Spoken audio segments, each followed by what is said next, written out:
Well, I'm so glad that Sebastian Park could return here to the Travis Gafford Esports studio to talk about his new roster. If you missed it, just a couple days ago, we talked about their team entering the LCS, and now you actually have a lineup of players. And it's a complete surprise to anybody who has been paying attention to Reddit, I'm sure. But you want to talk to me about who you guys picked up for your first split? Yeah, sure. So we're really happy to be announcing not only here, but also on social media, but really here. Yeah. Really here that our roster will consist of Solo in the top lane, Lyra at jungle, Febiven at mid, Apollo at ADC, and Hakuo at support. Yeah. So we're really excited about that. Very cool. So maybe you can talk to me a little bit about all the, I'm sure we can't go into the specifics of the wheeling and dealing that you were doing behind the scenes, but how did you arrive at this roster? Yeah, so we had a scouting board, right? And so if you imagine 10 columns, the 10 columns had import North America, and like the different positions. Sure. And on those columns, like we were like, who's our favorite support in North America? And we're like, Hakuo is our favorite support in North America. And like, who's our favorite jungler in North America? It's like, Lyra is our favorite jungler in North America. Sure. And we're like, okay, so let's figure out ways to get our favorite people. And so, and then we also had like rankings of like, Faker to everyone else in the mid lane. We had rankings for all our top laners. And we were like, okay, let's just be prepared. And everyone get a lot of sleep over the weekend because come the 21st, we're not sleeping for 4 days. Yeah. And so that's sort of how it all came together. Just spinning off of what you just said there, and I want to go a little broader in a second, but just because you mentioned it, look, I like Hakuo a lot. I think a lot of people do, but a lot of people will also probably say, in response to that first statement, well, Biofrost became available. Biofrost went to Worlds, was on one of these top teams.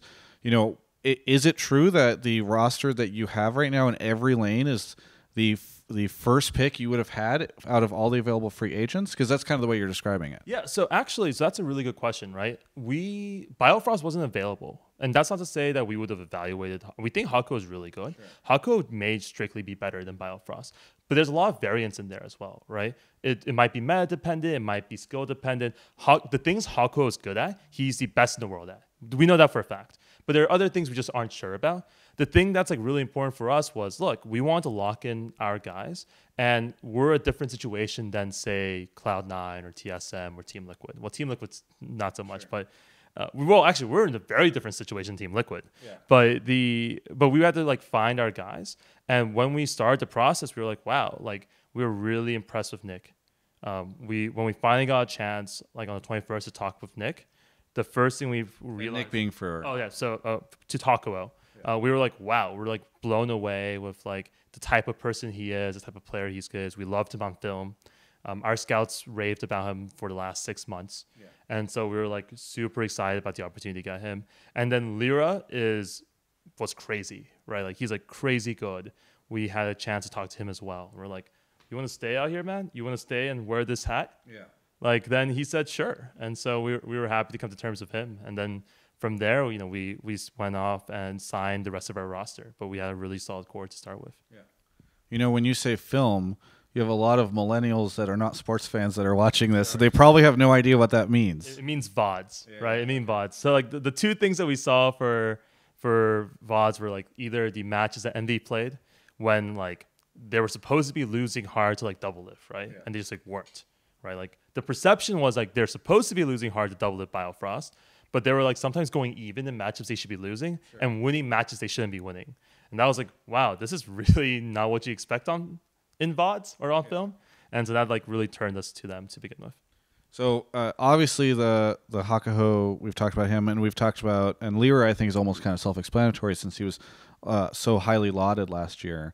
How did you end up with Febiven? Because obviously an import slot, how did you decide to spend that on him? Well, man, so the Febiven story is really crazy. Sure. We had Febiven super high up in the world. We think Febiven's amazing. Mm-hmm. We think he's one of the like true like protege level talents out there, and we really wanted to bring him in. But like similar to how we also wanted to bring on guys like Faker, we were like, okay, we'll reach out, but there's no way in hell this will ever work out. Yeah. And so we were looking at a lot of different options right in the mid lane. We were looking at a lot of different options, and then literally I think it was like 6 or 7 a.m. Central Time, so like 5 a.m. here on like a Wednesday. Like Febiven just tweets while he's in Vietnam, just relaxing. like, hey, I'm a free agent. Just send me an email. And our guy, like literally, like Shakarez, our like one of our head scouts, calls me at 5 a.m. It's like, yo, you need to send an email right now. Sure. And I'm like, what do you mean? It's like Fevin's available. I'm like, what? Like how? Why would that be? How would that happen? Like, Sure. I mean, as you know, like League of Legends doesn't have a real fluid free agency period. Most of the time, people lock in their guys, and you only have people available, right? And we just didn't think Fevin would be available. And then once he became available, we were super excited. We were like, okay, let's send him an email. We sent him an email. He responded in 20 minutes. We were on Skype in an hour, and then we had signed him in 24 hours. Yeah.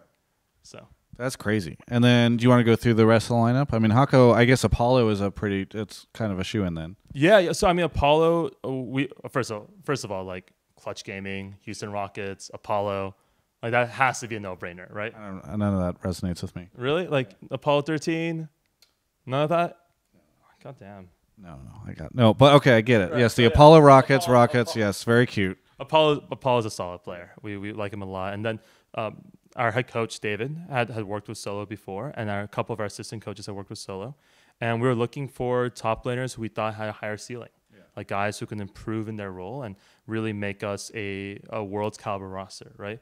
Because the honest answer is that like our goal has always been to make Worlds year 1 and then get out group stages at least by year 2. Yeah.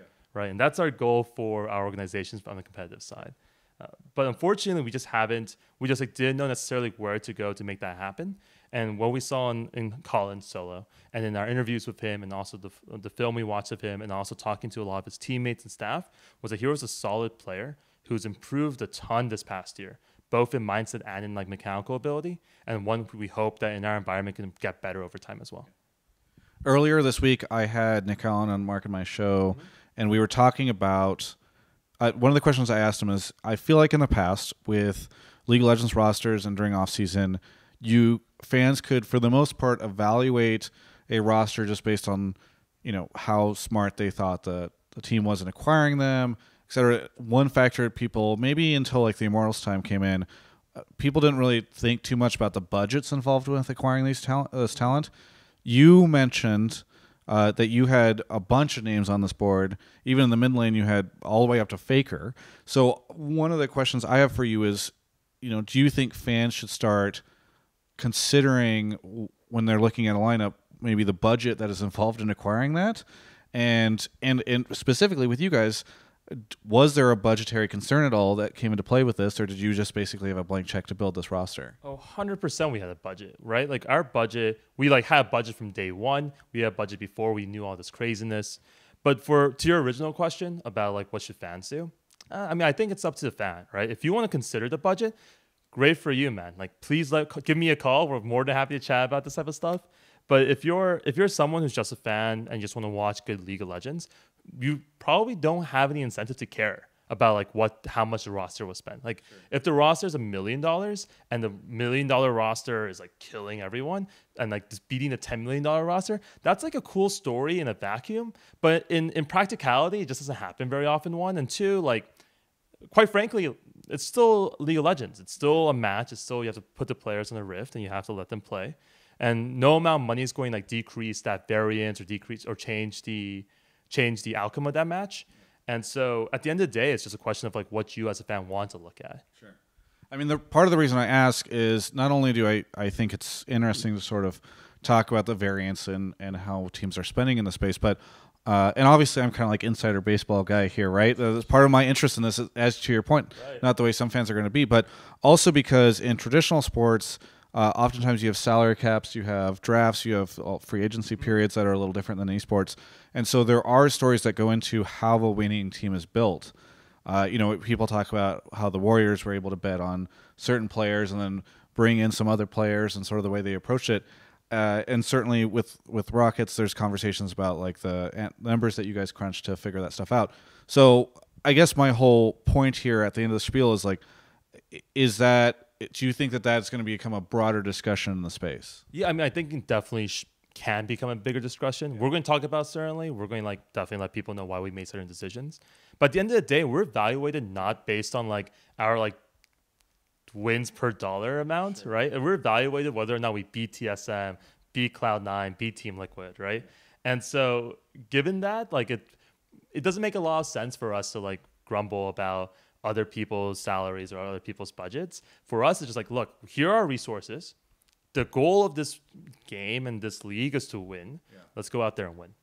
So you have lauded this team as Clutch being as a very transparent organization, being very open with your fans.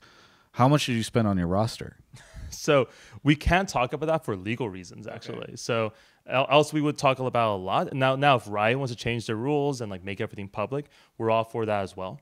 But for the time being, we have to respect like confidentiality and all those things. And so it's actually really funny. There were some really interesting rumors flying around about like tens of millions of dollars being spent. I just like don't think anyone's doing that. So that's definitely one range that's not true. And the other thing is just to remember that like it's important for organizations to be sustainable, right? Like you shouldn't care about organizations winning or losing based on how much money they have. You should care that the league is sustainable and growing and able to support not only the LCS but also Academy League and everything else. Sure. All right, so good conversation about the business side. To get back to the roster, how is this roster going to be the best roster in NALCS next year? So we have to get lucky, honestly. Like there is a strong component of luck here. If everything goes our way, I think we have a chance of being the best roster in North America. But I think that's not a large chance, right? I think there are other rosters that we look at and we're like, wow, this roster is the best roster in North America more often than not. So if you might imagine all the different realities in the world and all the different realities we have, we think this roster is, very solid, has the potential to be the number one. Sure. Also has the potential to be sixth, right? Hopefully never seventh or never out of the playoffs. But like, that outcome happens like once out of like every so often. And so that's like sort of our thinking about this right now. It's just like, hey, we think this roster has a lot of upside. We have a lot of room to grow.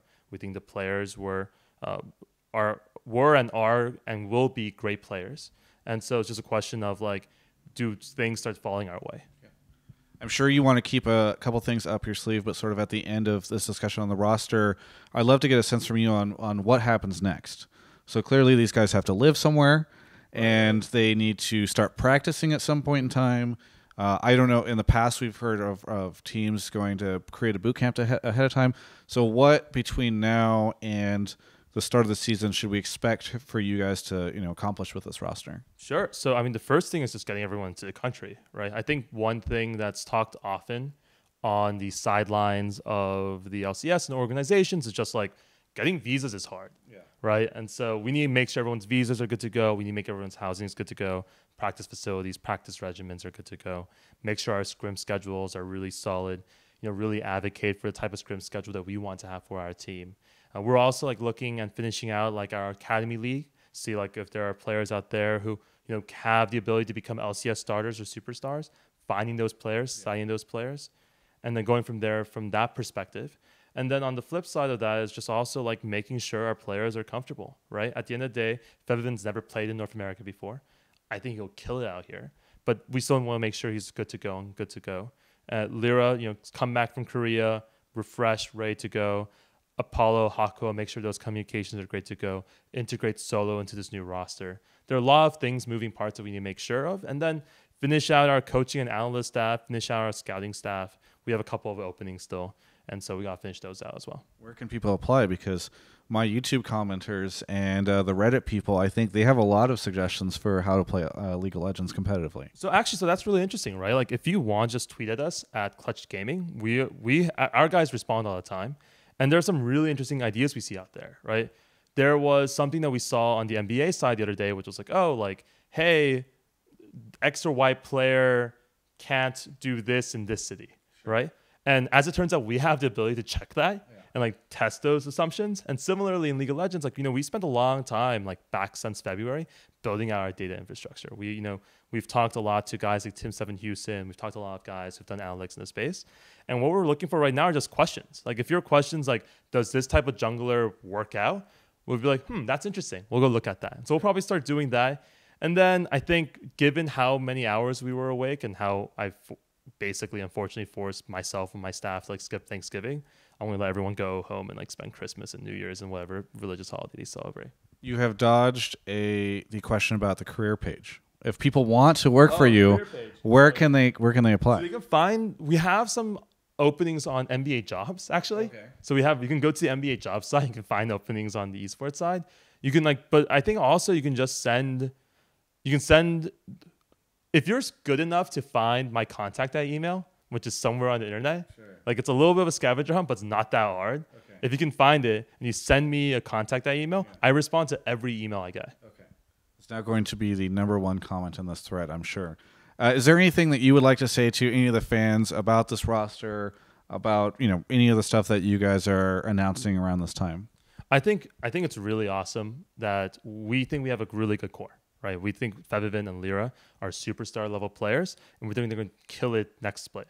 But I also think you shouldn't overlook Solo. You should definitely not overlook Apollo, and people should start having the conversation as to whether or not Hakuho should be in that conversation, if not above the conversation of best support in NA. Okay. We'll find out. Yeah. Well, excited to see your roster go into action at the start of next year. Thank you so much for sitting down with me to talk about the lineup. I'm excited again to see that. For everyone else, you can check out the rest of my coverage of all things esports right here on my YouTube channel. A lot of people ask me whenever I said that other thing about Double F charging me $5,000 for an interview if that was real. No, it was an obvious joke. He charges me $10,000 an interview. Please help me out. TravisGaffer.com/support.